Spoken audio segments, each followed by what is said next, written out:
इस दौर में मकसद हमारा सबसे बड़ा है कि संविधान की रक्षा किस तरीके से की जाए। संविधान पे लगातार हमले हो रहे हैं और जब हम दलित, ओबीसी और पिछड़ों की और मुसलमानों किया कह रहा है आपस में ये गृह युद्ध कराना चाहते हैं, जाति के आधार पर युद्ध कराना चाहते हैं। अगर हक मारना तुम्हारी नजर में युद्ध है, मेरा हक तुम लेकर बैठे रहोगे। अगर तुम इसको युद्ध कहते हो तो इस युद्ध को करने के लिए भी हम तैयार बैठे हैं। तुम्हें डरना है तो तुम डरो, युद्ध से हम नहीं डरेंगे, हम वैचारिक युद्ध भी करेंगे और जनमानस के साथ जिसकी जितनी भागीदारी उसकी उतनी हिस्सेदारी से क्यों डरते हो। मेरी रोटी काटो, मेरे हिस्से को तुम खाते हो। और जब हम अपने अधिकार की बात करते हैं तो सुनने को क्या मिलता है। मैं कानपुर में राहुल गांधी के और अखिलेश यादव जी की रैली की मंच पे थे। किसी जाति के विशेष के लोगों ने मुझसे कहा कि मेरे बेटे का नाम यहाँ रख देना। मैंने उसका रखा, लेकिन दलित समाज के दो लोगों को मैंने मंच पे अपने साथ रखा तो मेरे पास फोन आता है, अध्यक्ष जी तुमने मेरे लड़कों को नहीं रखा, जमादारों को रखा है मंच पर। अगर ये समाज बनेगा तो हिंदुस्तान कभी तरक्की नहीं कर सकता, कभी समाज आगे नहीं बढ़ सकता। ये जो मानसिकता है, ये जो सोच है, जहां पर पाया गया तो अल्पसंख्यकों की हत्या कर दी, जहां पाया कर जो समझ के पिछड़ों को मार दिया। तुम मंच में बैठते हो, राजनीति के समाज के जितने पार्लियामेंट में कितने पिछड़े हो, कितने दलितों को तुम बनाते हो, कितने मुसलमानों को हिस्सेदारी देते हो। आज तो मुसलमानों की बात करना भी गुनाह हो गया है। बड़े बड़े राजनीतिक दल में अल्पसंख्यकों की पोलराइजेशन की डर की वजह से बात उठाने से भी डरते हैं। लेकिन मैं आप सबसे कहता हूं, हक की लड़ाई लड़िए, वो हक किसी का भी हो, इंसान को उसके अपने हिस्से का हक मिलना चाहिए। जिस शख्स ने उस हक की लड़ाई और ईमान की लड़ाई लड़िए, भले ही वो किसी जाति और धर्म का हो, लेकिन किसी का हक छीन के दूसरे को हक देना, बेईमानी और नाइंसाफी करना इस दुनिया का सबसे बड़ा गुनाह है। इसलिए साथियों, डॉक्टर उदित राज जी, आपका मैं कानपुर की धरती पर अभिनंदन करता हूँ कि आप इस लड़ाई को, मुहिम को लेकर और इस कानपुर शहर के इतने खास शख्सियतों को इकट्ठा किया है। इनके साथ कभी बैठकर एक पे एक बात करके तो इस मुहिम को इतनी तेज चलाया जाए कि कानपुर में हर पिछड़े और दलित और गोमा की जो हमारा उद्देश्य है उसको प्राप्ति कर सके। आप सभी का कानपुर की सरजमीन पर हार्दिक अभिनंदन, स्वागत और इस्तकबाल है। जय हिंद। लगाए इस सियासत में, जहाँ जाती है नजर खून बहता है उधर, घाव नासूर है बनाए इस सियासत में। दोस्तों, मैं सिर्फ एक आंकड़ा कुछ सेकंड में आपके पास रखूंगा कि 1980 तक देश के सुप्रीम कोर्ट में एक भी शेड्यूल्ड ट्राइब कास्ट का कोई जज नहीं था। आज ओबीसी का कोई जज नहीं था। आज तक सुप्रीम कोर्ट में एसटी समुदाय का सिर्फ एक व्यक्ति जज रहा है, एच.के. सोमा, जो कि नागालैंड के थे 2002 से 2008 तक। मैंने ये सिर्फ आपको बानगी बताई है। हमारा प्रतिनिधित्व किस सरकारी कार्यालय में कितना है, जुडिशरी में कितना है, एडमिनिस्ट्रेशन की सर्विस में कितना है, इन तमाम बातों पे हम बातें ना करें, इसलिए तमाम फर्जी के मुद्दे उठा करके आपस में बांटने का काम किया जाता है। इस मंच के माध्यम से आखिरी बात कहते हुए मैं सिर्फ आप सभी का आह्वान करूंगा कि एकजुट होइए और समझिए कि आज संविधान के ऊपर कितना जबरदस्त खतरा है। इस खतरे से लड़ने के लिए अपनी कमर कस लीजिए और घर से बाहर निकलकर सड़कों पे आना होगा, आंदोलन करना होगा, जेलों को भरना होगा। उसके लिए जो भी कुर्बानी देने का वक्त आएगा, देने के लिए हमें तैयार होना पड़ेगा। आप सभी का बहुत बहुत धन्यवाद। जय हिंद, जय संविधान।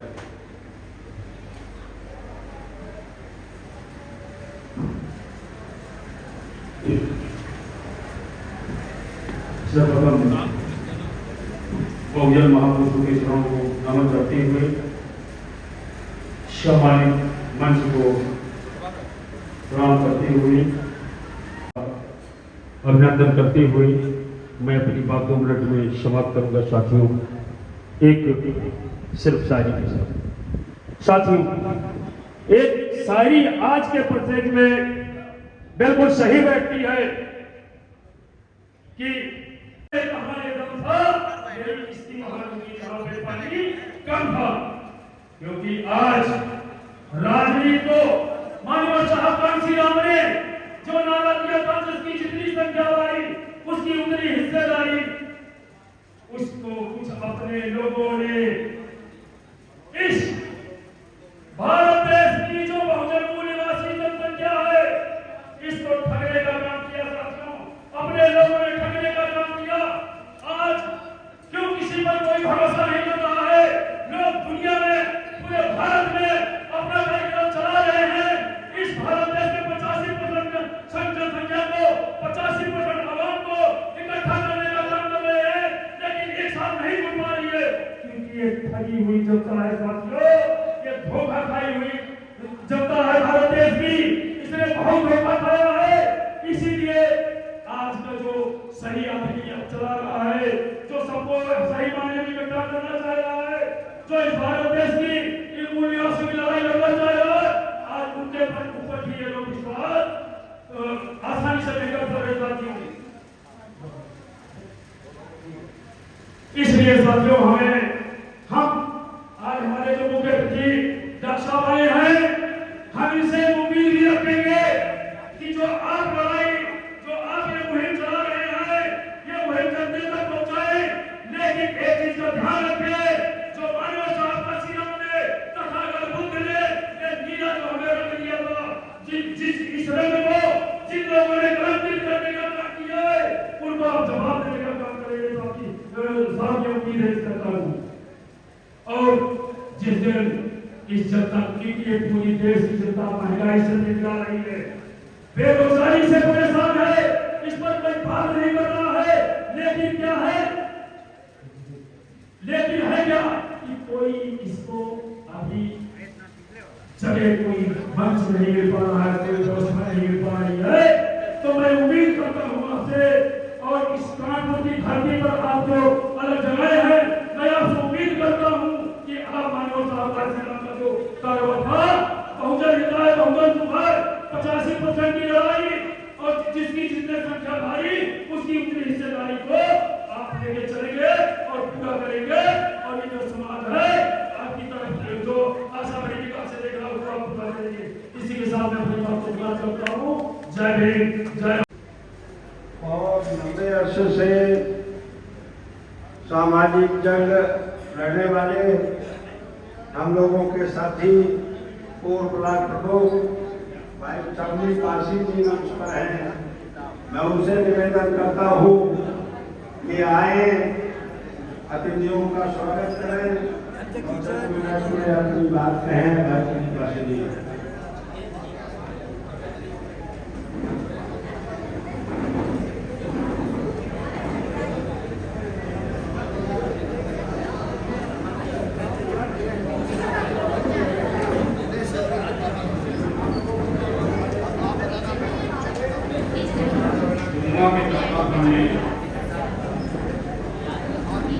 बिहार इलेक्शन में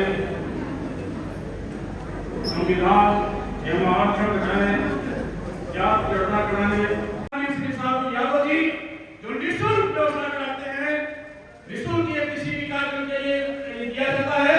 तो साथियों, में अधिक न करके जिनकी संविधान की बात करें, जिन्होंने संविधान बनाया था, उनके एक आध नाम लेकर के अपनी बात खत्म कर दूंगा, क्योंकि इधर से बार-बार सारा हो रहा है। साथियों, यूं तो आपको मालूम है कि हमारे बाबा साहब को पढ़ने लिखने के लिए नाम तक लिखने में लोगों को आपत्ति होती थी, अंदर नहीं बैठा दिया था, जहाँ जो जूता चप्पल उतारते थे वहां बैठने को कहते थे। और एक बार इनका इन लोग, ये अनुवादी लोग, एक ऐसी संस्था आई जो उस कॉलेज में जिसमें पढ़ते थे उसको उच्चीकरण की व्यवस्था करने के लिए आई। तो हमारे माननीय अम्बेडकर जी को उन लोगों ने कहा कि तुम क्लास के बाहर ही रहोगे, और अपने लोगों को, अपने बच्चों को शिक्षा दी कि तुम लोगों को हम ये बता रहे हैं, जो क्वेश्चन यही मैं पूछूंगा और उसका उत्तर देना। साथियों, सीबीआई उच्चीकरण करने वाली जब प्रश्न पूछा गया तो उन्होंने एक प्रश्न पूछा कि आप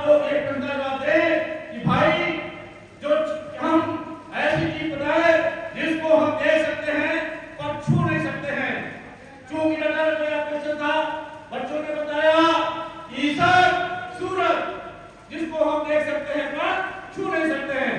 लोगों के हाथ थे, हमारे अम्बेडकर साहब के हाथ उठाए थे, सब लोगों ने हाथ डाउन कर लिया, फिर उनका उत्तर भी हो गया। तो समिति ने पूछा ये भाई मालिक आप अभी ये हाथ तो उठाए हुए हो, तो उन्होंने ये भी उत्तर दिया कि साहब हमारे पास का एक उत्तर और है। तो पूछा क्या है?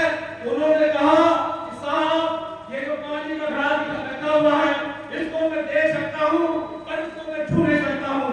शर्मिंदा हो गया टीचर, लेकिन वो भी मनवादी था, वो आगे करता भी क्या करता समझ में तो उसकी आ गई होगी। दूसरा एक उदाहरण तो 1 मिनट बस ज्यादा नहीं समझ। एक दूसरा उदाहरण हमारे न्यायमूर्ति महोदय यहाँ बैठे हुए हैं। जब हमारे बाबा साहब कानून की शिक्षा ले रहे थे, कानून की शिक्षा लेने के लिए गए तो लोगों ने कहा उन्होंने आप डुमा जाते में जो कानून की शिक्षा क्या करोगे? तो उन्होंने कहा ये हमारा विषय है कि हम क्या करेंगे, लेकिन शिक्षा लेंगे ही। और कानून के पढ़ करके बारिश हुए और साथ में एक ऐसा मुकदमा आ गया जिसमें 302 का मुकदमा था और उनको 7 फांसी हो गई थी। माननीय हाई कोर्ट में रहे हैं, यहाँ पर सुप्रीम कोर्ट, लोअर कोर्ट और हाई कोर्ट तक इस मुकदमे में उनको सजा हो गई। और सजा होने के बाद सुप्रीम कोर्ट ने जब बयान की तो जिन वकीलों के पास कानूनों के पास जा रहे थे, बड़े बड़े आपको बहुत बड़े बड़े कानून के अंदर मानते थे, तो उन्होंने कहा कि मुकदमा हम नहीं लड़ पाएंगे। और बात करते हुए उन्होंने कहा कि जब वो बैठा हुआ है अम्बेडकर, ये मुकदमा ऐसे ही लोगों के लिए ये मुकदमा उनको तो जानेंगे।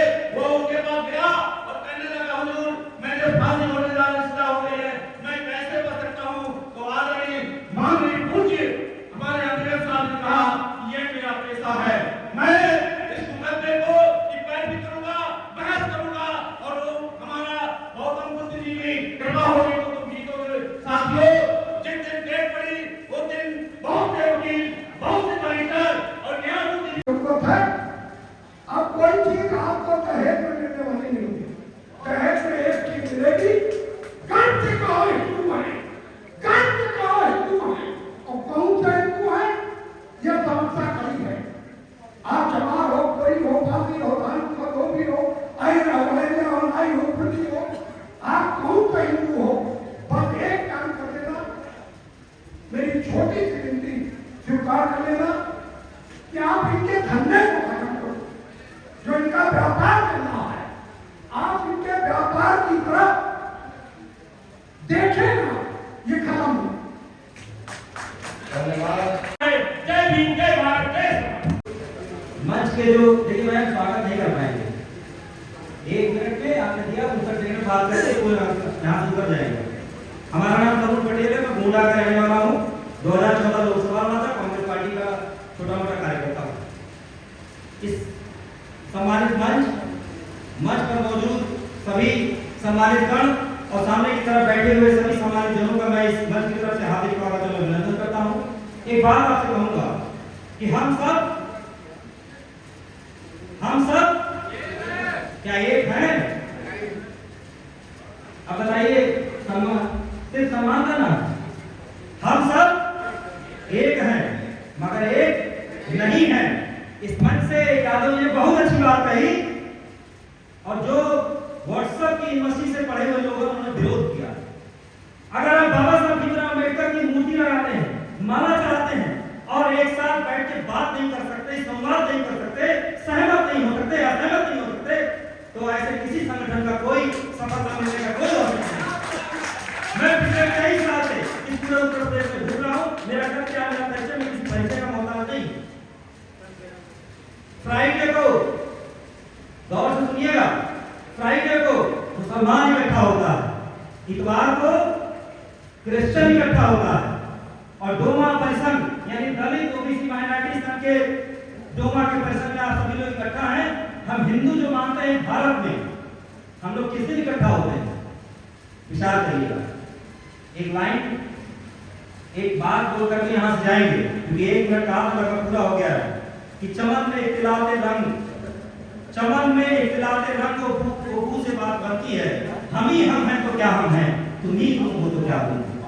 अगर हम आपस में बैठेंगे नहीं, सुनेंगे नहीं, एक दूसरे से सहमत असहमत नहीं होंगे,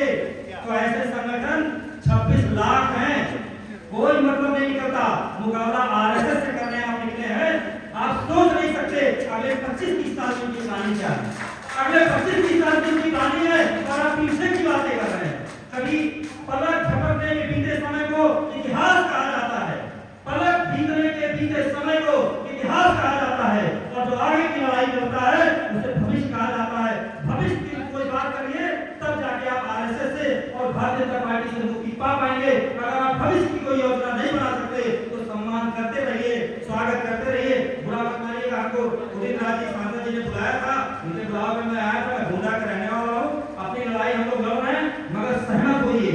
जैसे मुसलमान फ्राइडे को इकट्ठा होता है, क्रिश्चियन इतवार को इकट्ठा होता है, उसी तरह इकट्ठा होना, सहमत होना, असहमत होना सीखे।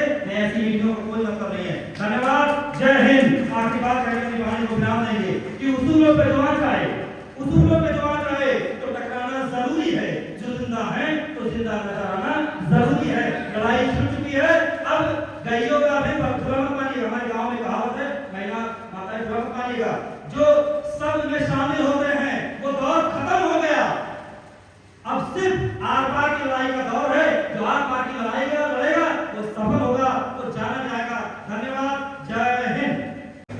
डॉक्टर उदित राज जी और मंच पर बैठे हमारे सम्मानित भाई बहन और इस प्रांगण में इस सभागार में उपस्थित जो कानपुर के सभी भाई लोग हैं, उनका मैं तहे दिल से स्वागत करता हूँ और आशा करता हूँ कि कानपुर की ये धरती जहाँ पर एक क्रांति का जन्म होता है और उस क्रांति के मेरे रहे हमारे बड़े भाई हरिराम पेंटर जी, उनका भी मैं स्वागत करता हूँ कि जहाँ भी लड़ाई होती है वहाँ पर वो बढ़ चढ़ के हिस्सा लेते हैं।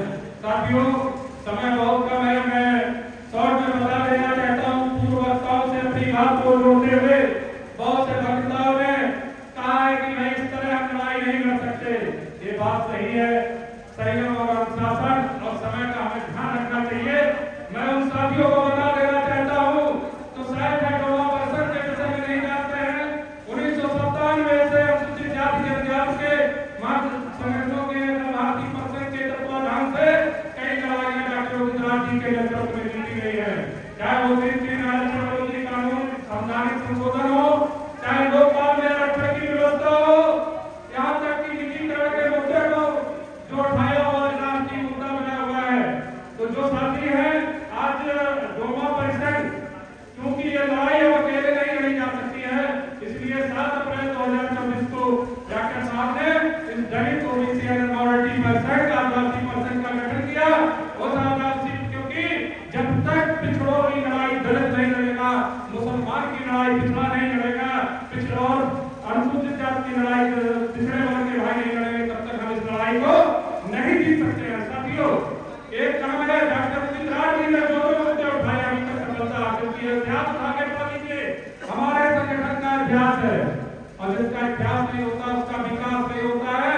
हम आपके साथ रिपोर्ट कार्ड के साथ आए हैं, क्योंकि अगर हमने समाज में काम किया है तो हमने बड़े बड़े आंदोलन किए हैं। बड़े ये रामलीला मैदान की धरती इसका गवाह है। 2014 और 15 में कानपुर यूनिवर्सिटी ऑफ टेक्नोलॉजी को आप लोगों ने सतत कमल जी हमारे पुराने साथी हैं, वाला हाल बांटने का काम किया था। तो ये वो कानपुर की धरती है।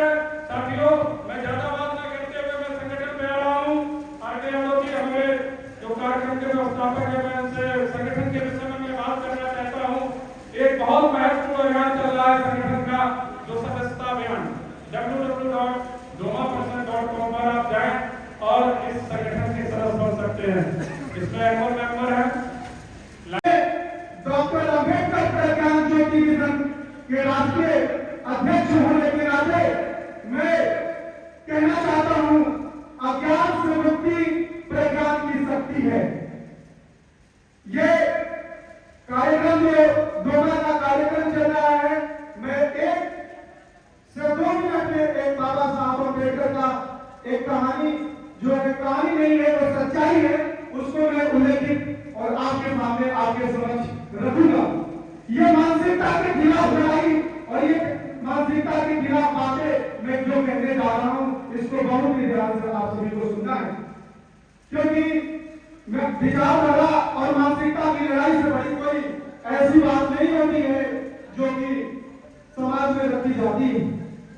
तो बाबा साहब अम्बेडकर जब कोलंबिया यूनिवर्सिटी से एजुकेशन प्राप्त करके आ रहे थे, छात्रपति साहू जी महाराज के स्कॉलरशिप के माध्यम से जब वो आ रहे थे, तो उनके मन में एक्सपेक्टेशन था, उनके मन में विचार था कि जब हम भारत जाएंगे तो हमारा स्वागत होगा।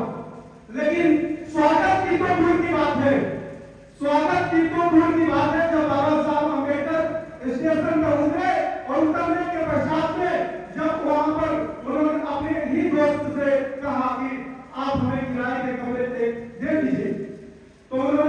कि बाबा साहब अम्बेडकर मैं जानता हूं कि आप बहुत विद्वान हैं, और लेकिन ये हमारा परिवार और हमारी पत्नी स्वीकृत नहीं करेगी। ठीक उसी तरह हम लोग वो ब्राह्मण परिवार से थे, किसी के पास मुसलमानों के पास जाते हैं, सिखों के पास जाते हैं, ईसाइयों के पास जाते हैं, और जाने के बाद अंततः वो एक पारसी धर्मशाला में बाबा साहब अम्बेडकर जाते हैं। प्लीज सर मुझे दे दीजिए 1 से 2 मिनट की कोई बात नहीं रही। तो बाबा साहब अम्बेडकर पारसी धर्मशाला में 10 से 15 दिन रुकते हैं। मुश्किल से वहां रुके होंगे तो पारसी धर्मशाला के लोग आते हैं और उन्हें वहां से कमरा खाली करने के लिए कहते हैं। तो कमरा खाली बाबा साहब ने जो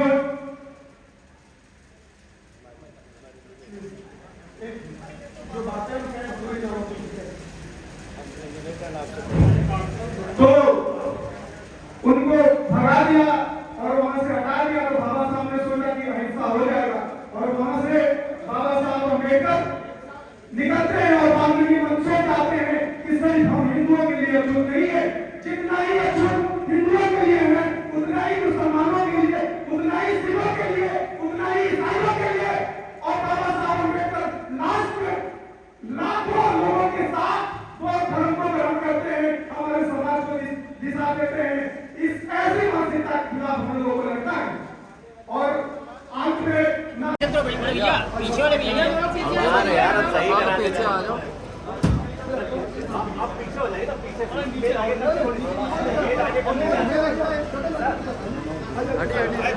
पीछे भाई भैया एकदम आपके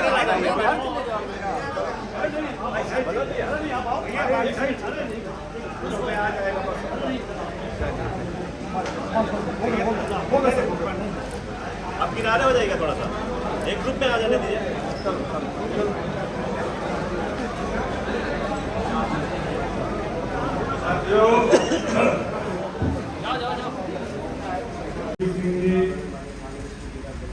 चंद्रा पासवान जी, हीरालाल निषाद जी, प्रतिभा अटल पाल जी,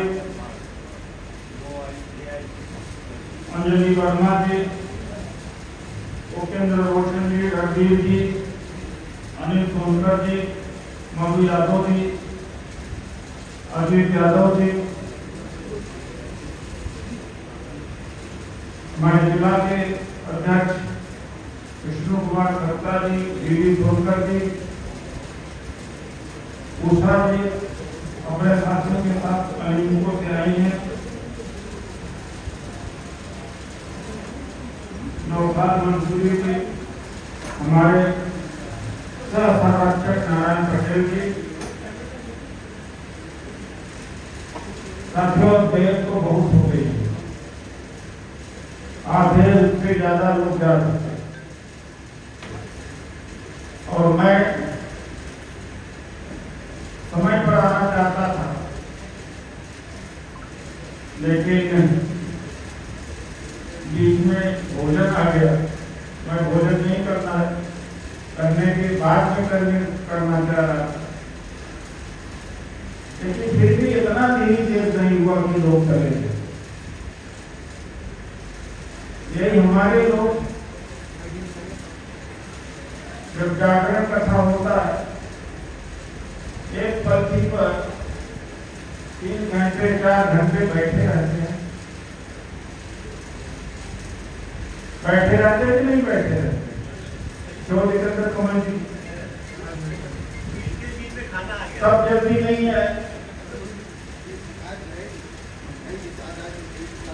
और अभी हमारी साथी है पुराना संगठन हमसे जो जुड़ा हुआ था लिंगों से, उषा जी के साथियों के साथ है। कहा कि अब तो हम जाना चाहते हैं, का उषा जी 4 बजे रात से उठ करके हाँ वहां दिल्ली से चला। अक्सर ऐसा हो जाता है। तो मेरी भी हाथ समझ लीजिए, इससे थोड़ी देर के लिए रुक जाएगी। तो ये कई ऑफिसर हैं अनेकों के साथियों, हम लोग भाषण के बड़े आदी हैं। अपनी भाषा सभी निकालना चाहिए। मैं कोई भाषण नहीं दूंगा, या जरूर आप ध्यान रखिएगा। इतनी जानकारी सबको है जितनी मुझे है। अत्याचार उत्पीड़न के बारे में सब जानते हो, मैं भी जानता हूं। कोई अलग से नई बात नहीं जानता।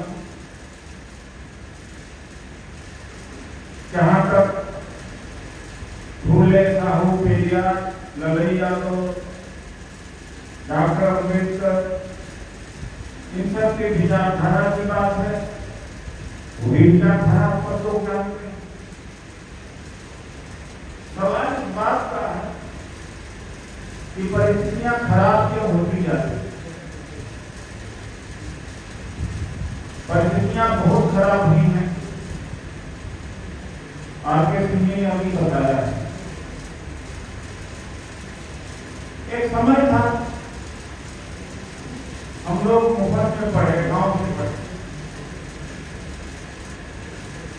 और बासी रोटी खा के जाते थे। चप्पल नहीं हुआ करता था, इलेक्ट्रिसिटी का कनेक्शन नहीं था, रोड भी नहीं थी, वो भी उस माहौल में पड़े। वजीफा उल्टा मिलता था, पढ़ने में थोड़ा बहुत ठीक ठाक 80 का आदमी होता था, नौकरी लग जाएगा। लग जाती थी नहीं लग जाती। एक तरफ शिक्षा की व्यवस्था थी, दूसरी तरफ नौकरी लग जाती।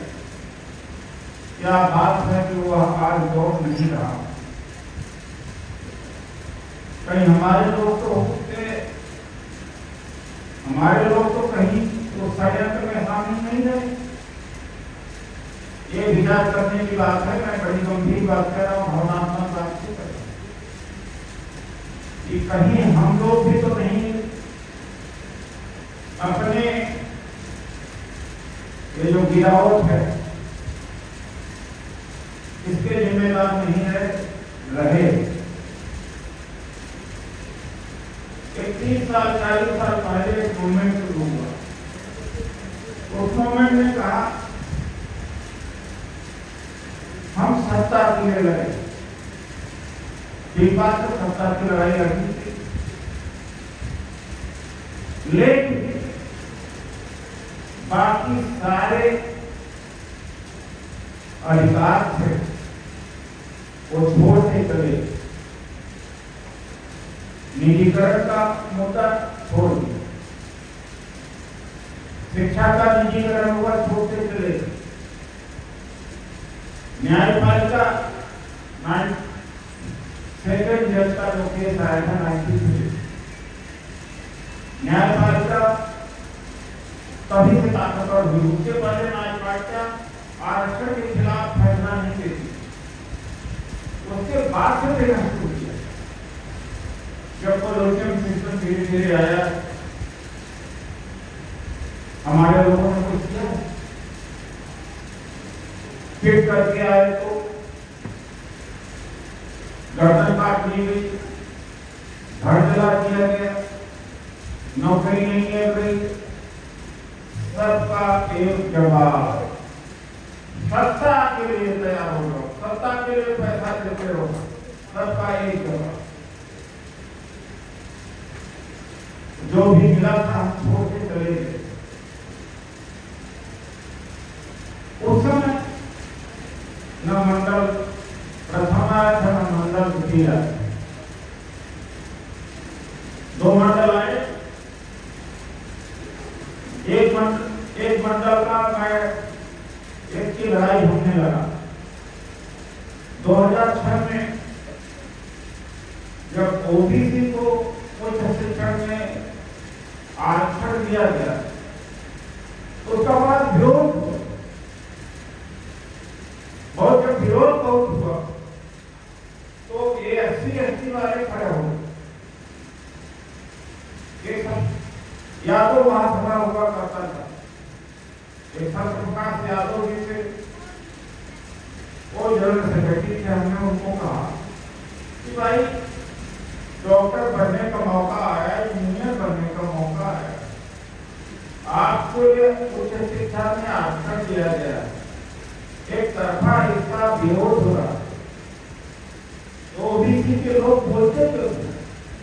न लालू जी बोल रहे थे, न मुलायम सिंह यादव जी बोल रहे थे। फिर हमने कई जातियों के संगठन जैसे प्रजापति थे, गुर्जर समाज के लोग, नाई समाज, कश्यप, सेन समाज, सबको हमने बुलाया। समाज नौकरी से जोड़ दिया, तो उसका आर्थिक आधार है और उसके बाद फौरन जिले में मीटिंग कर। अरे भाई, जिसने कोटा दिया, परमिट दिया, मंडल दिया, वजीफा दिया, मैं मानता हूं जमीन को जमीन दिया, आप उसको इस तरह से इमोशनल ब्लैकमेल करें कि बाबा साहब का अपमान किया, बाबा साहब का अपमान किया, और लोग जाति भावनाओं में और भावनाओं में बढ़े।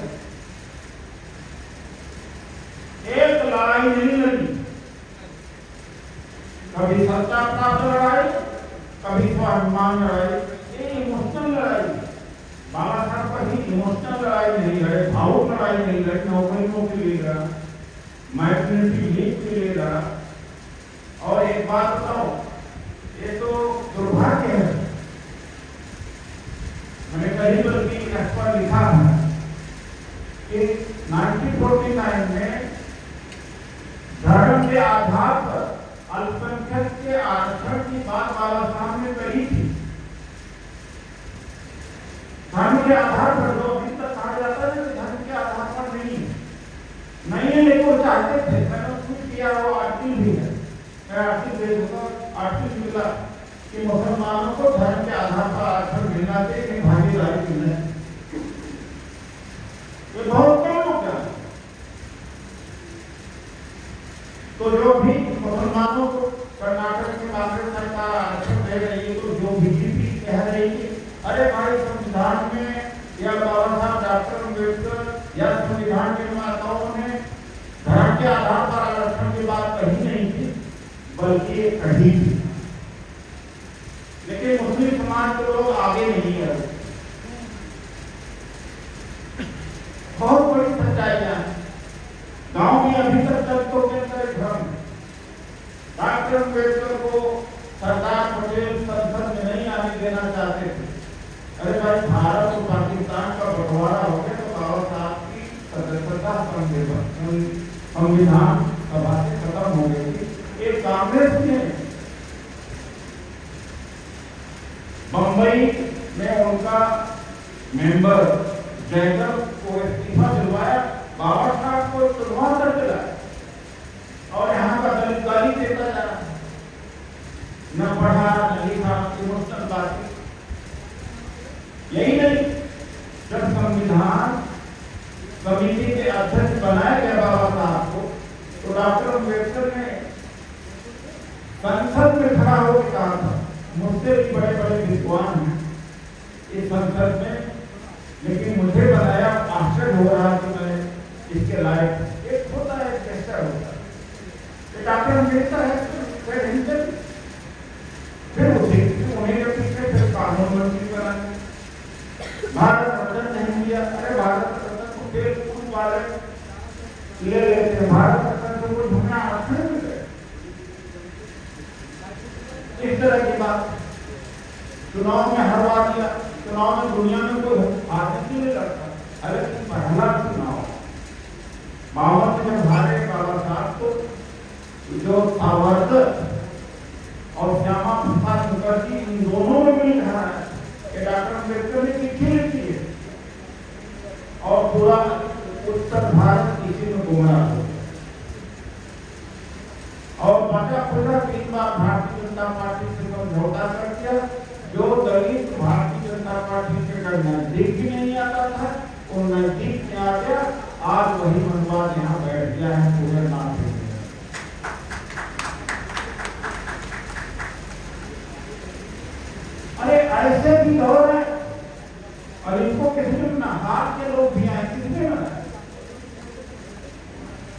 53 में एयर इंडिया का, 56 में LIC का, 69 में बैंक का, तेल के क्षेत्र का, कोयले का क्षेत्र का, सबका सरकारीकरण किसने किया? उसी में तो नौकरी नहीं मिली। और कहा गवर्नमेंट हॉस्पिटल किसने बनाया? उसी में तो नौकरी मिली। मेडिकल कॉलेज किसने बनाया? उसी में तो नौकरी मिली। तो बड़ा भ्रमित समाज है। और मैं सब, अगर मैं आज यहाँ खड़ा तो मैं किसी के कहने पर खड़ा। जब साहब 2 साल से मुझे कह रहे कि उत्तर प्रदेश में आओ, मैं उत्तर प्रदेश में आना नहीं चाह रहा। 2012 के बाद में उत्तर प्रदेश छोड़ दिया था। भयंकर जाति था, दलितों में भयंकर जाति, जात निजात। जब डिमोशन वाला मैटर आया था, डिमोशन समाजवादी पार्टी सरकार ने नहीं किया। डिमोशन जो यहाँ पर हुआ हो BSP के सरकार में हुआ। लेकिन पढ़े लिखे लोग कम जानते, क्योंकि कांग्रेस वाला केस मैंने पढ़ी थी। और माथा अब एक अखिलेश जी को भी समझ में नहीं आता, सपा को भी नहीं समझ में आता। तो मुख्यमंत्री में 97 से लेकर हर जजमेंट में अभी भी सुप्रीम कोर्ट में जो सिद्धांत है वह हमें या रेट डाली हमारे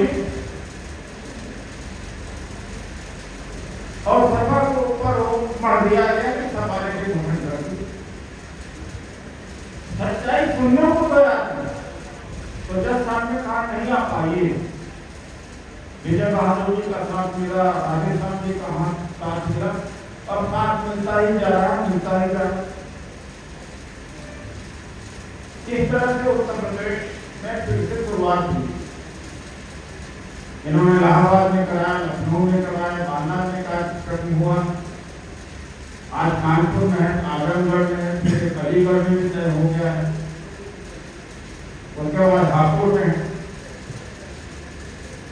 कई कार्यक्रम फैजाबाद में भी, कई कार्यक्रम और बहुत सारे कार्यक्रम लग गए हैं उत्तर प्रदेश। अब हमें लगता है कि उत्तर प्रदेश को सही दिशा देने का समय आया, क्योंकि जिन्होंने बर्बाद करना था बर्बाद कर दिया, बर्बाद हो भी गए। तो जब वो बर्बाद हो गए, हम बर्बाद कर भी दिया है, तो यह तो कोई समझदारी नहीं है कि हम भी बर्बादी को देखते रहे और कुछ करें ना, इसलिए हम कुछ करें। और हमने हमेशा मुद्दे की लड़ाई लड़ी।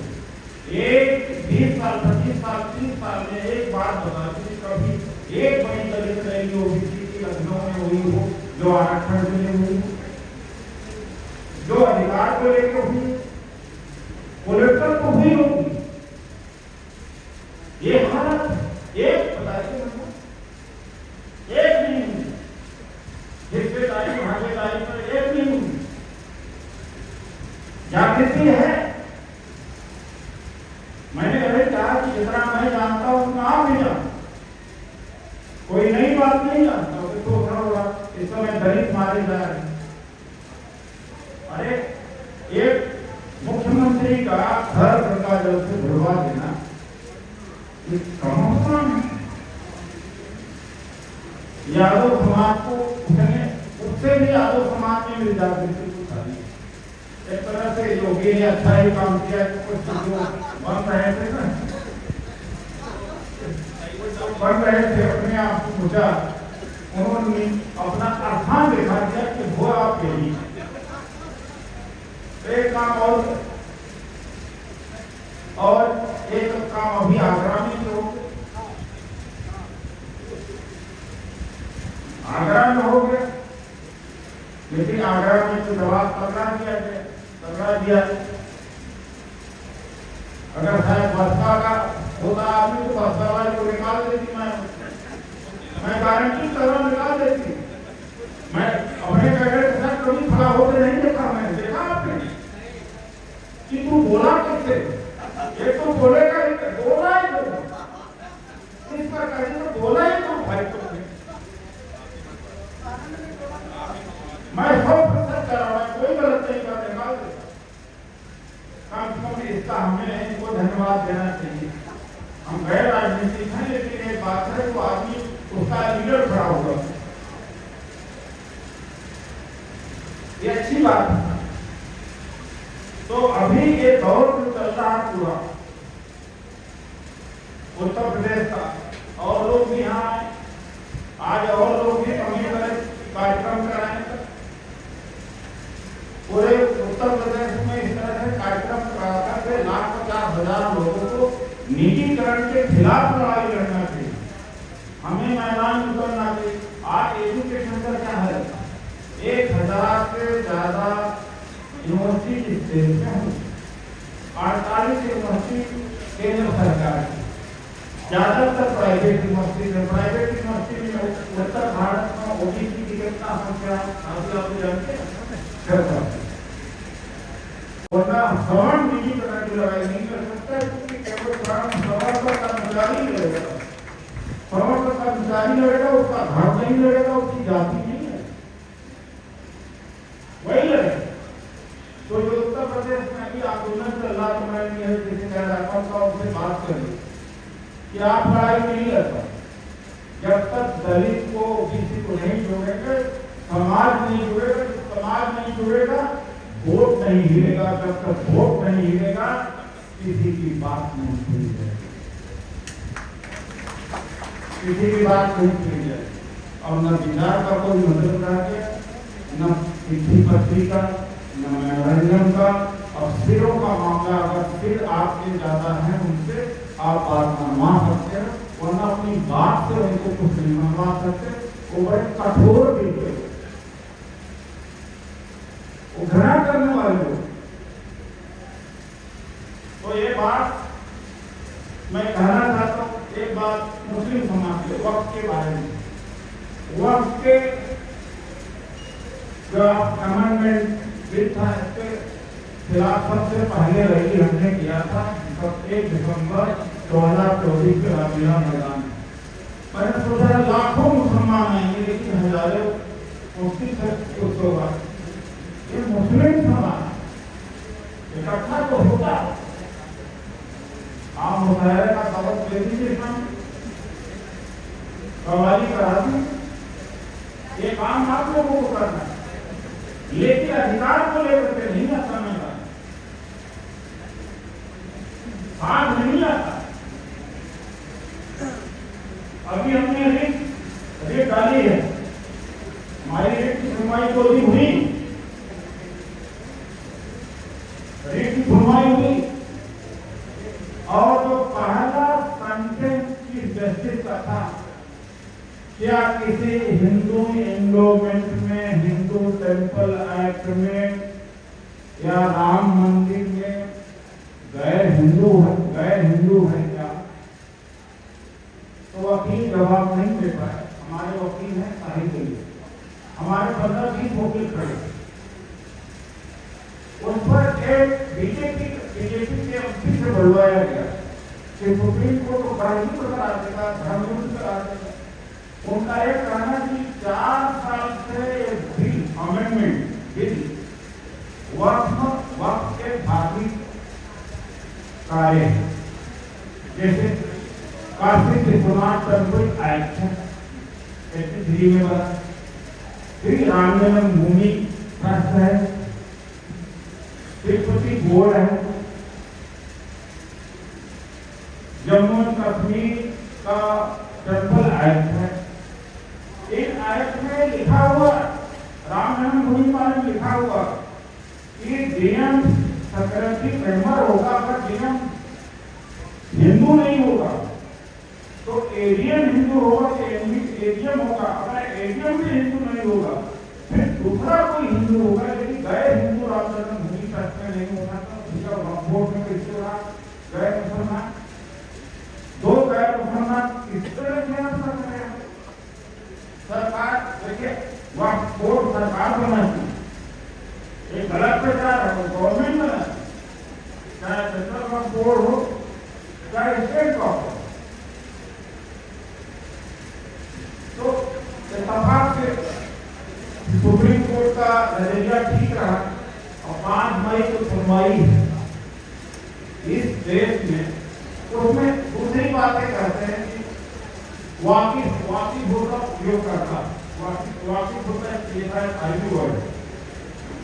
जब आपको पता होगा क्योंकि अदालती तंत्र जो वाकिफ उपयोग करता वह बाई यूजर, जैसे मस्जिद है या कब्रिस्तान है 13वीं शताब्दी का, अरे भाई उसका डॉक्यूमेंट कहाँ से मिलेगा? ब्रिटिश सरकार को रजिस्ट्रेशन एक्ट बाद में लाएगी, वो सारी जमीनें हटा देंगे। तो ये सारा उनको जमीन हटाने का सवाल है। इसलिए ये लड़ाई केवल मुसलमान नहीं लड़ सकता, कोई लड़ाई मुसलमान नहीं लड़ सकता। दलित है, ओबीसी है, माइनॉरिटी है, आदिवासी है, ये जब तक एक पूरा समाज इकट्ठा होकर के नहीं लड़ेगा, आप इस लड़ाई को अपना नहीं सकते, क्योंकि जर्रे जर्रे में लोग बैठ गए हैं और राजनीतिक दल अकेले चुनाव इनको हटाना मुश्किल है। कोई बैठ करके कह रहे मेरा यादव को भाई समझ नहीं है, राहुल गांधी को ऐसा करना चाहिए, उस नेता को ऐसा करना चाहिए, इसको कहना इसको भूल जाओगे। आप क्या कर सकते हैं? जिस दिन आप अपना तय करोगे आपकी क्या भूमिका है, उस दिन आप लड़ाई लड़ोगे, क्योंकि आज वो बहुत ज्यादा ताकतवर है। आज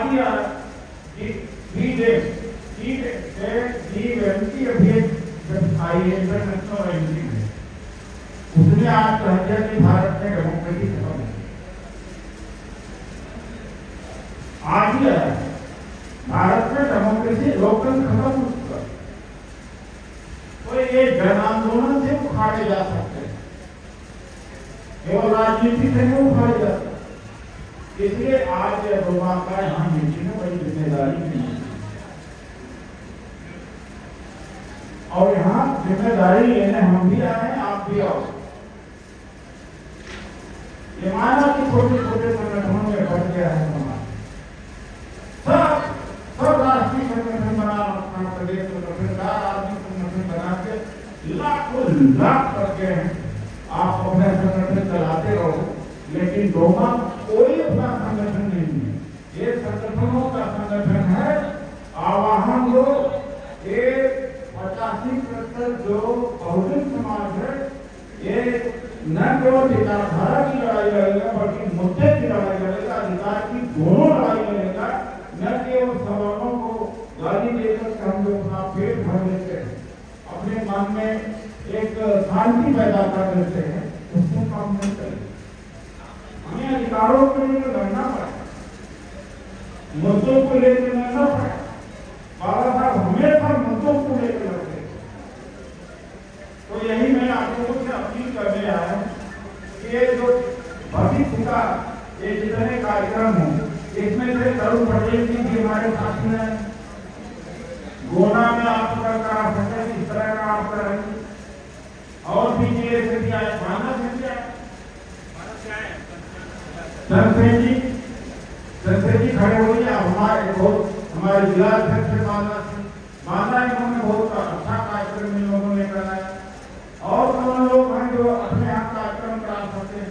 अलिंगों के लोग अफिलिएट होने के लिए जीडी सोचते थे, आप हमारे पुराने साथी हैं, ये सब अधिकारी कर्मचारी हैं, ये भी सब अधिकारी कर्मचारी हैं। आप लोग भी एक मजबूत कमेटी बनाई और कानपुर को एक बहुत मजबूत केंद्र बनाई, आंदोलन का केंद्र बनाई, विचार का केंद्र बनाई और बिना विचार के नहीं हो। विचार आपका मनवाद का हो और उसके बाद कहेंगे कि आपको सम्मान मिल जाए, आपके बच्चे को पढ़ाई लिखाई का मौका मिले, अवसर मिले, बराबरी का दर्जा, तो नहीं संभव। आपको पढ़ना पड़ेगा, विचारों को मानना पड़ेगा। कांवड़ कौन ज्यादा लेकर के जाता है? हमारे लोग ही जाते हैं। बीजेपी के मिनिस्टर के जितने बच्चे हैं, एक भी बच्चा कांवड़ में जाता होगा देख लीजिए। हार्वर्ड यूनिवर्सिटी में पढ़ते, आईवी लीग में है, क्लिंटन यूनिवर्सिटी में है, बोस्टन यूनिवर्सिटी में है। ये तो लिस्टिंग करी हुई है, शिवराज सिंह का बेटा कहाँ है, रूही का बेटा कहाँ है, जयशंकर का बेटा कहाँ है, राजनाथ जी का बेटा विदेश में है। और आप हमें कहेंगे कि देखो बड़े धर्म और संस्कृति की बात मानना चाहिए, संस्कृत पढ़ना चाहिए, अपने रीति रिवाज को नहीं भूलना चाहिए। ये कोई रीति रिवाज नहीं मानते, हिंदी पढ़ना चाहिए, लेकिन अपने बच्चों को हिंदी में नहीं पढ़ाते, लेकिन दूसरे को कहेंगे हिंदी में पढ़ना चाहिए। अपनी संस्कृति नहीं छोड़ना चाहिए, ये फौरन संस्कृति छोड़ देते, फायदे की बात हो तो संस्कृति वगैरह भाड़ में जाने के लिए ये सब दलितों किसानों को भड़काने का बात करते रहते। समाज पार्टी में हो, कांग्रेस में हो, आप राजनीति करें, लेकिन सामाजिक स्तर पर एक रहना चाहिए। जैसे इस देश का जो भवन होगा, जब आपका मामला आएगा दलित पिछड़ा का, तो चाहे कांग्रेस का हो चाहे बीजेपी का हो, सब एक हो जाता है। इसलिए ये अपने जो मुद्दे हैं, सामाजिक मुद्दे हैं, इस पर तो भाई सबको एक होना चाहिए। और मैं आपको कह रहा हूँ कि कोई इसका राजनीतिक मकसद नहीं, लेकिन राजनीति में जो कर रहे हैं मैं उनके लिए भी चीज दे रहा हूँ। एक और बात बता दूं, इस देश में 100% आबादी का नेता हो सकता है, तरुण पटेल नहीं हो सकते, उदितराज नहीं हो सकता। मुश्किल से हमारी जाति मान लेगा नेता, यही बड़ी बात हो जाए। ब्राह्मण को 100% नेता मान लेंगे, ठाकुर लोग मान लेंगे, क्योंकि जाति व्यवस्था ऐसी। अगर किसी पार्टी में आप हैं भी, अगर किसी पार्टी में हैं तो आप अपने समाज से जुड़ के रहिए, नहीं उस पार्टी जैसा चाहेगी आपको उसी तरीके से व्यवहार करेगी। आपको कुछ देना होगा देगा, नहीं देना होगा नहीं देगा, आपको दुख फाड़ नहीं करना। आपका समाज आपके साथ रहेगा, आपकी ताकत रहेगी, आप कहीं भी रहेंगे ताकतवर रहेंगे, कहीं भी रहेंगे अपना काम करा लेंगे। वो आप ये अपनी औकात, अपनी सच्चाई को कभी भूलना नहीं चाहिए। लोग भूल जाते हैं, पार्टियों में गए भूल गए, तो वह भी एक को बता रहा हूँ, सेक्रेट बता रहा हूँ कि इस चीज का जरूर ध्यान देना चाहिए। तो साथियों,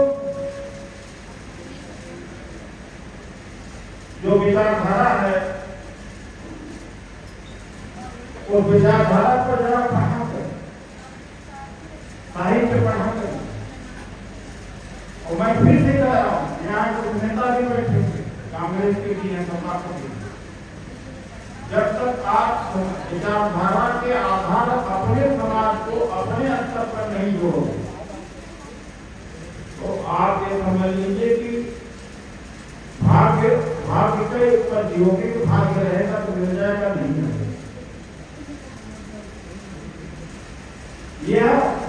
यह जानना बहुत जरूरी है। अगर ये समझ में गए तो राजनीति में भी सफलता मिल जाएगी। अभी हमारे साथी ने कहा, हमारी मेंबरशिप हम देखे ऐसा, आज के समय में कुछ बहुत सारी सुविधाएं हो, इस डिजिटल इस टेक्नोलॉजी का सबसे ज्यादा फायदा अगर किसी ने लिया आरएसएस और बीजेपी में 2011 और 2012 में लिया, और उसमें भी सबसे ज्यादा मोदी ने लिया। मोदी लाइव ट्रांसलेट करके बहुत पहले बैठे, जब वो आदमी चीफ मिनिस्टर था, मैं पूरा इतिहास जानता, अपने नेताओं को अपने टेक्नोलॉजी, ईमेल के जरिए, फेसबुक के जरिए वो आदमी अपने नेताओं को कमजोर किया, और उसके बाद में और बड़ों को कमजोर किया। तो जैसे सोशल मीडिया में यक्स है, पहले ट्विटर कहा जाता था, फेसबुक है, यूट्यूब है, वीडियो बनाते हैं, तमाम माध्यम हो गए। इसका इस्तेमाल जरूर करिए, लेकिन हमारे लोगों के पास में स्मार्टफोन है तो जरूर, लेकिन गुड मॉर्निंग जो नहीं करते, ये बंद करके जो अच्छी चीजें हैं उसमें पढ़िए और उसको सर्कुलेट करिए। और मेंबरशिप के लिए मेरा वेबसाइट है www.dogmaperson.com, उसमें जाके आप देखते रहो। और मेंबरशिप आप घर से बैठ कर बन सकते हैं। एक एनुअल मेंबरशिप है, लाइफ मेंबरशिप है।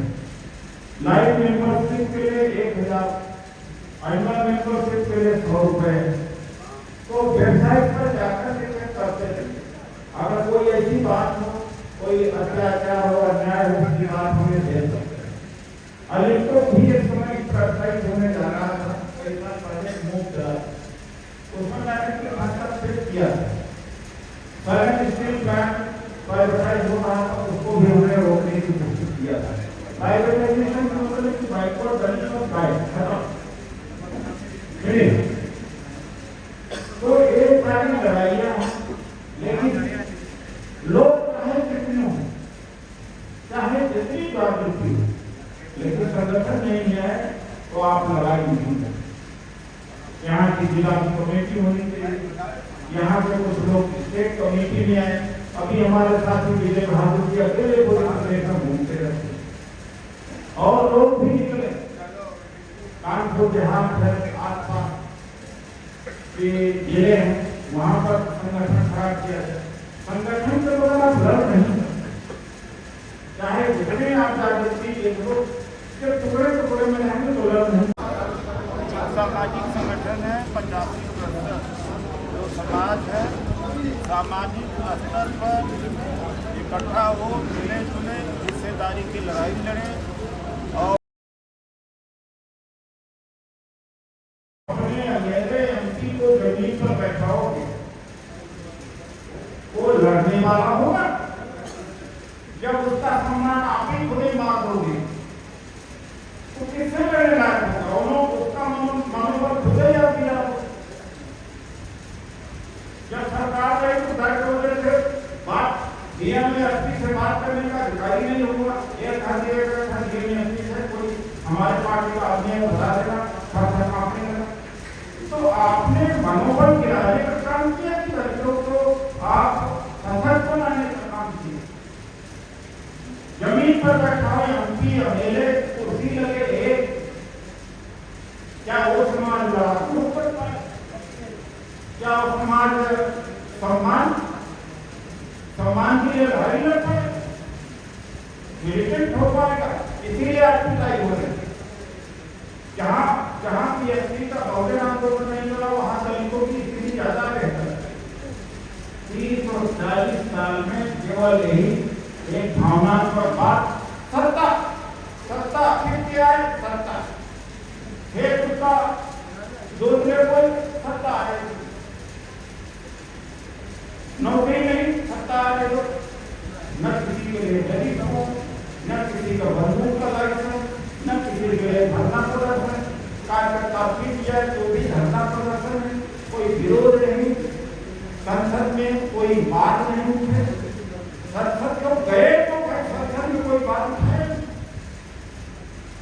तो जो मैंने कहा कि अपनों से ही, यहाँ का उत्तर भारत का दलित अपनों से ही भगा गया है, ये सच्चाई है।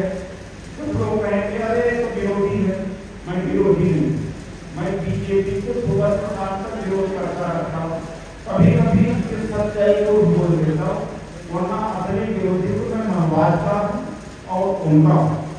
तो इन्हीं शब्दों के साथ मैं अपनी बात को लेकर ध्यान देता हूँ। और एक बात है, हमारे प्रेरणा के स्रोत है, आपने मुझे सुना, अगर उनको नहीं सुना आपने तो मुझे बड़ी तकलीफ होगी। इसके बाद अध्यक्ष जी भाषण जस्टिस समाजी वर्मा जी का, समाजी यादव जी का होगा, हमारे साथ डॉक्टर उनकी बात भी नहीं सुन पाए और नारायण सिंह पटेल जी। तो इन्हीं शब्दों के साथ मैं धन्यवाद करता हूँ। आगे सिंह मुझे तो लग रहा था कि शायद हो पाएगा, लेकिन आप जितना उम्मीद किया तो उससे बेहतर कराए, अच्छे लोगों से मिलवाए।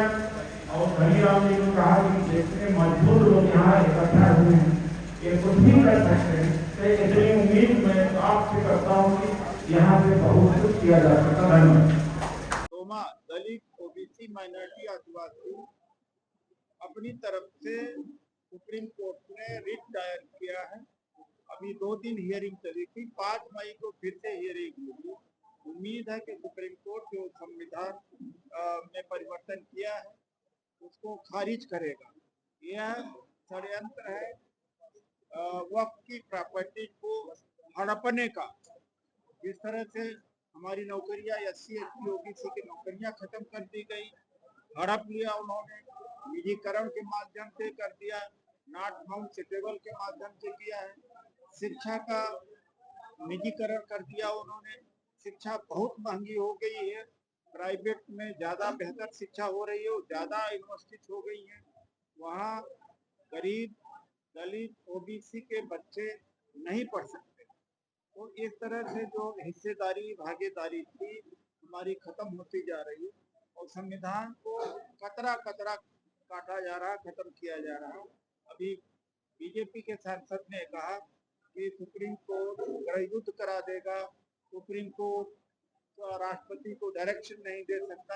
यानी जो सरकार है वो उसके हिसाब से, बीजेपी के हिसाब से देश चले, लोकतंत्र के हिसाब से न चले, संविधान के हिसाब से न चले और सुप्रीम कोर्ट सब वहाँ नतमस्तक करने। और आज ही इंटरनेशनल लेवल की DDEM एक एजेंसी है जिसने रेटिंग किया है कि भारत के अंदर लोकतंत्र मर गया।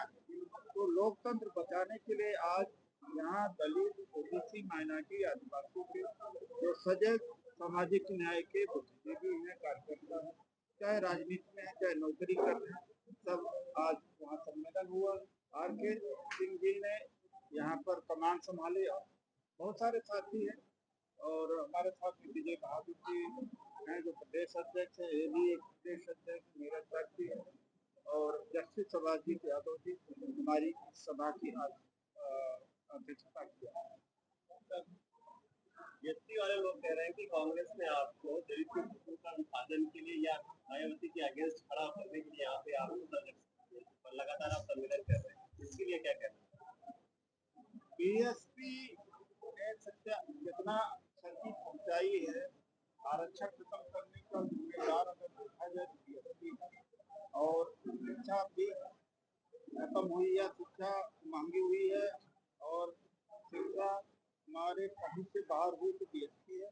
और बीजेपी को अगर तो छूत बनाने का काम, छूत पहले दलित के लिए खासतौर से जनसंघ बीजेपी अछूत हुआ करती थी, बंधु की पार्टी 3 बार साझे में सरकार बना करके बीजेपी को मजबूत कर दिया, खुद कमजोर हो गया। इस समय बीजेपी ही बीएसपी को चलाने का काम कर रही है। ये बीजेपी का सुझाव है जो बीएसपी हमें बताया, हमारे लिए कहा। बीएसपी को क्या अपना एंडिंग बदल देना चाहिए?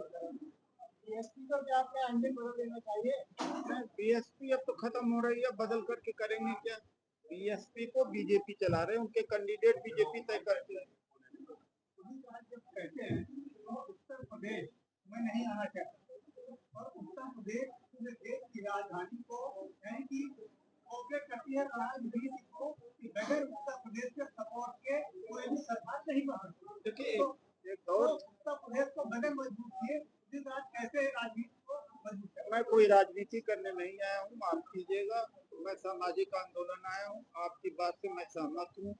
2011-12 तक यहाँ के दलितों को के ऊपर ऐसा चश्मा चढ़ा था कि डिमोशन हो रहा था। डिमोशन कौन किया उस बात को सुनना भी नहीं चाहते थे, लाखों लोग डिमोशन में हो गए।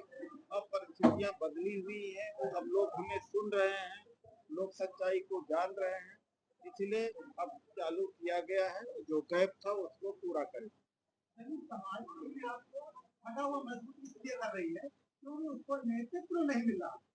अभी जब से काशीराम जी गए हैं और मायावती जी आए हैं, चंद्रशेखर जी आए हैं, उदित राज जी आए हैं, लेकिन दलितों को कोई सच्चा नेतृत्व नहीं अभी तक मिल पा रहा है। इसके अंदर क्या है? देखिए ऐसा है, एक तो नेतृत्व गलत लोगों को ही मिलता है। झूठ बोलने वाला प्राइम मिनिस्टर भी बन जाता है, भावुक बनाने वाला प्राइम मिनिस्टर बन जाता है, या हिंदू मुसलमान करने वाला चीफ मिनिस्टर बन जाता है। तो कई बार ऐसा होता है कि सही बात को लोग समझ नहीं पाते और समय बीत भी जाता है। वही उसी उसी उसी कालखंड से निकल रहा जो कुछ लोग हु है कर रहे हैं सब नौजवानों को के बीच में, उनके पीछे भी किसी का समर्थन है। आरएसएस बीजेपी उनके पीछे समर्थन कर रही है। उस समय भी अपने समाज का सबसे बड़ा नेता कौन भारत में? भैया ऐसा है, बीएसपी वाले जाने, मुझे उनके बारे में क्यों पूछना? वहाँ नेता ही एक है। बहुत जगह मंदिर के अंदर एक कमेटी बनाई गई थी 6 जुलाई 1949 को, जिसके अंदर 4 ब्राह्मण 4 बोधी सके गए। क्या इसके लिए केंद्र सरकार जिम्मेदार है या बिहार की सरकार? उस समय संक्रमण काल का दौर था, कोई जिम्मेदार नहीं, लेकिन उसको दुरुस्त होना चाहिए। अब जैसे ऐसा है कि राम मंदिर बना ना, कई गलतियां होती हैं जो दुरुस्त की जा सकती है, बौद्धों को दिया जाना चाहिए। क्या संदेश देना चाहेंगे बाकी राजनीति को अपने समाज? कोई राजनीति के लिए ना, मैं यही कहूंगा कि दलित, ओबीसी, माइनॉरिटी, आदिवासी सामाजिक स्तर पर एक प्लेटफॉर्म पर आएंगे। पहले आपस में भाईचारा एकता को बनाए, और जब तक सिर नहीं, सिरों की गिनती है, याद रखिए, सिरों की गिनती, अगर संख्या नहीं होगी तो लड़ाई नहीं लड़ी जाएगी।